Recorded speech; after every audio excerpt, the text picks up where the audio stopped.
यानंतर मी रवी वैद्य सरांना विनंती करतो की त्यांनी लघु उद्योग भारतीबद्दल थोडक्यात सरांना सांगावे. थोडक्यातच सांगतो.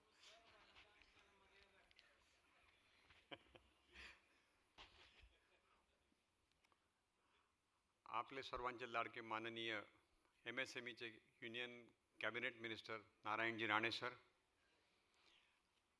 आपले अखिल भारतीय अध्यक्ष बलदेवभाई प्रजापतीजी आणि आजच्या सेमिनारचे जे स्पीकर आहेत उदय देवळानकर आणि मान्य डायसवरील तर मान्यवर आणि उद्यमी लघु उद्योग बंधूंनी, लघु उद्योग भारती आपल्या सर्वांना ज्ञात आहेच की लघु उद्योग भारतीचं काम कसं चालतं किंवा लघु उद्योग भारतीची स्थापना कशी झाली आणि त्याचा आता आहे विस्तारित किंवा एवढं रूप कसं काय आपण अचीव केलं. तर मंत्री महोदयांसाठी मी थोडक्यात सांगतो. 1994 साली लघु उद्योग भारतीची स्थापना झालेली आहे. आज 28 वर्ष पूर्ण झालेली आहेत. ह्या 28 वर्षामध्ये साधारणतः 70 ते 80 हजार आमचे भारतभर मेंबर आहेत.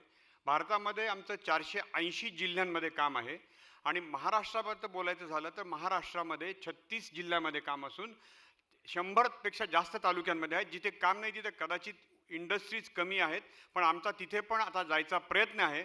सध्या 100 तालुक्यामध्ये काम आहे आणि भारतामध्येही महाराष्ट्रामध्ये जवळपास 3,500च्या पुढे आमचे मेंबर्स आहेत.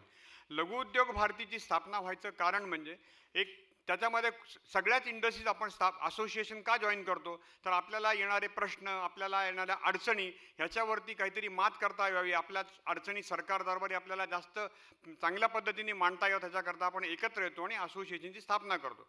पण लघु उद्योग भारतीची स्थापना मग बाकीची असोसिएशन असताना लघु उद्योग भारती परत तेच रिपीट का काम करेल?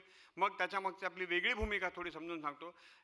जे दैनंदिन प्रश्न आहेत किंवा पॉलिसीमधले प्रश्न आहेत त्याच्याबद्दल तर लघु उद्योग भारती मांडणी करतेच, पण पॉलिसी अडोकसी म्हणजे एखादी पॉलिसी येत असेल, कुठला रूल तयार होत असेल किंवा GR निघाला असेल तर तो रूल तयार व्हायच्या आधी काही इन्फॉर्मेशन, काही सजेशन्स, काही इनपुट सरकार दरबारी प्रशासनाला किंवा मंत्र्यांना प्रोव्हाइड करणं हे लघु उद्योग भारतीचं प्रामुख्याने काम आहे. दुसरं काम असं आहे की पॉलिसी इंटरव्हेन्शन. एखादी पॉलिसी डिक्लेअर होते पण त्याच्यामधली काहीतरी अडचणी थोड्याफार जाचक असतात, थोड्याशा त्या त्रासदायक असतात, तर त्या अडचणी कशा आपल्याला कमी करता येतील ह्यासंबंधी पण लघु उद्योग भारती कायम लघु उद्योजकांकडनं फीडबॅक घेऊन योग्य त्या ठिकाणी पोहोचवते आणि ते पॉलिसी कशी सुसह्य होईल, ईज ऑफ डुईंग बिझनेस कसा करता येईल या दृष्टीने प्रयत्न करत असते. आणि तिसरं सगळ्यात महत्त्वाचं काम फक्त इथे थांबत नाही लघु उद्योग भारती. लघु उद्योग भारतीचं खास वेगळेपण हेच आहे की आपण लघु उद्योजकांचं सक्षमीकरण सुद्धा करतो. सक्षमीकरण म्हणजे लघु उद्योजकांना त्यांचा बिझनेस हा एका वरच्या पातळीत नेक्स्ट लेवलला हायर ऑर्बिटमध्ये कसा नेता येईल यासाठी आपण प्रयत्न करतो आणि त्याच दृष्टीने आजचं हे आपण जे संमेलन अरेंज केलेलं आहे ते त्याच दृष्टीने अरेंज केलेलं आहे. मग आता ह्याच्यामध्ये संमेलनामध्ये आपण काय करतो तर आताचा मी सब्जेक्ट सांगतो की आपला ॲग्रो प्रोसेसिंग आणि फूड प्रोसेसिंगवरती आहे. म्हणजे इथे आलेले सर्व उद्योजक आहेत सर, त्यांना जर डायव्हर्सिफाय करायचं असेल तर त्यांनी ॲग्रिकल्चरल प्रोड्यूसमध्ये किंवा फूड प्रोसेसिंगमध्ये जर गेलेत तर त्यांच्या बिझनेसचं डायव्हर्सिफिकेशन होईल आणि त्या योगे शेतकऱ्यांना त्यांच्या शेतमालाला चांगला भाव होऊन त्यांचे उत्पन्नही वाढेल अशी आमची भूमिका ह्याच्यामध्ये आहे. कारण बरेचसे हे ग्रामीण भागातून आलेले उद्योजक इथे आहेत. दुसरी गोष्ट, दुसरा सेमिनार जो आहे तो आपला एक्सपोर्टवरती जो सकाळी झाला तो म्हणजे आपण एखादा बिझनेस करतो, एखादा व्यवसाय करतो, पण आपल्याला तेवढा खात्री नसते, शाश्वती नसते, आत्मविश्वास नसतो की माझा हा उत्पादन केलेलं बाहेर विकल्या जाईल का माहिती नसतं.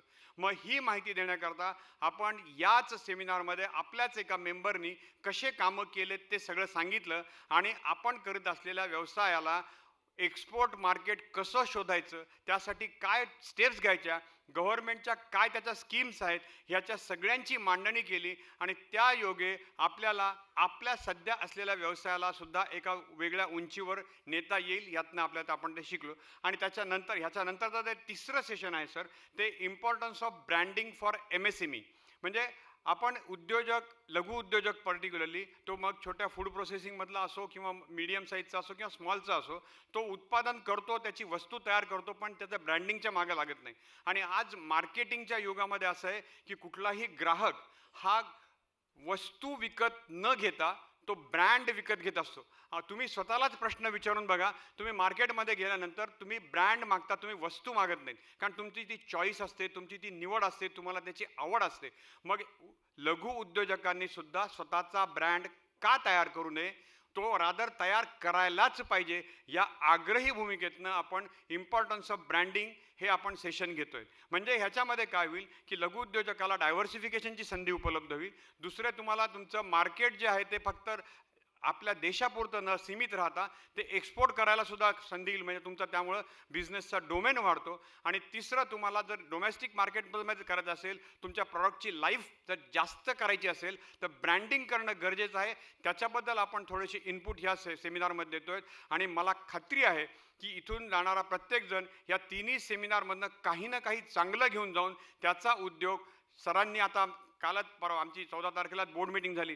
ती इतकी खेळीमेळीच्या वातावरणात आणि इतकी छान बैठक घेतली की सगळेजण अगदी प्रफुल्लित आणि उत्साही मनाने बाहेर पडले तिथून. ती मीटिंग घेत असतानाच सरांनी एक असं व्यक्त केलं की मायक्रो जो आहे तो स्मॉल व्हावा, स्मॉल जो आहे तो मीडियम व्हावा, आणि मीडियम जो आहे तो कॉर्पोरेट वर्ल्डमध्ये जावा.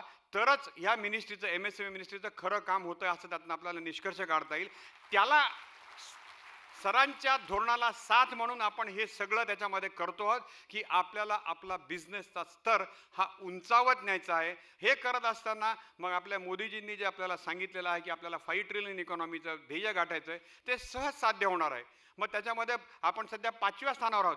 5व्या स्थानावरनं सकाळी निर्मलाजी सीतारामन सांगितलं आपल्याला की आपल्याला 3ऱ्या स्थानावर जायचं आहे. मग आपण आपल्या स्वतःचा जो धंदा केला, तो वाढवला, त्याचा विस्तार केला, त्याचं एक्सपोर्ट केलं, तर आपल्याला नक्कीच ते ध्येय लवकर गाठता येईल. आणि ते ध्येय गाठण्याकरता लघु उद्योग भारती ही सतत कार्यरत आणि प्रयत्नशील आहे. आपल्या सभासद बांधवांना आणि सगळ्यांना अशीच मदत करत राहील. आणि ही मदत करण्याकरता हा आजचा सेमिनार आहे. व्हर्टिकल्सचं संतोषजींनी आत्ताच थोडक्यात सांगितलं की अभ्यास गट केलेले आहेत येणाऱ्या अडचणी सोडवण्याकरता. पण त्याच्यावरती जास्त न बोलता लघु उद्योजकांचं सक्षमीकरण आणि बिझनेसची ग्रोथ किंवा वाढ ह्याच्यावरती आपण जास्त फोकस करणार आहोत. म्हणून हा आजचा सेमिनार आहे. आणि आपण हा सेमिनार घेऊन इथं थांबणार नाही आहेत. आपल्याला पुढेही असंच जायचं आहे. मग आपल्याला वेगवेगळ्या प्रत्येक शहरात असे घेता येतील, काही छोटे ग्रुप्स करता येतील, काही कॉलेजच्या मुलांना ह्याच्यामध्ये इन्व्हॉल्व करता येईल, शेतकऱ्यांपर्यंत सुद्धा जाता येईल, जेणेकरून सगळ्या समाजाचं स्तर जो आहे, आर्थिक स्तर, कमाई असेल, ती उंचावत नेता येईल. आणि त्यायोगे आपल्याला आपल्या राष्ट्राचा विकासात जे आपण योगदान देतो आहे त्याच्यामध्ये भर टाकता येईल, हा विश्वास मला वाटतो. मला वाटतं मी जरा जास्त बोललो असेल संतोषजी, पण लघु उद्योग भारतीच्या कामाचा मेन फोकस हा 3 गोष्टीमध्ये आहे. आणि त्याच्यामध्ये उद्योजकांचं सक्षमीकरण आणि आपले टॅगलाईन किंवा आपल्या लोगोमध्ये राष्ट्रोद्वारा लघु उद्योमी हे साध्य करण्याकरता लघु उद्योग भारती सतत कार्यरत असते. हे आपण सगळ्यांनी मनात बिंबवून घेतलं तर निश्चित आपण आपलं ध्येय गाठू शकतो, हा विश्वास आहे. मला बोलायची संधी दिली त्याबद्दल सर्वांचे आभार. धन्यवाद. धन्यवाद रवीजी. तुम्ही जास्त नक्कीच नाही बोलले, कारण लघु उद्योग भारतीचं कामच खूप मोठं आहे.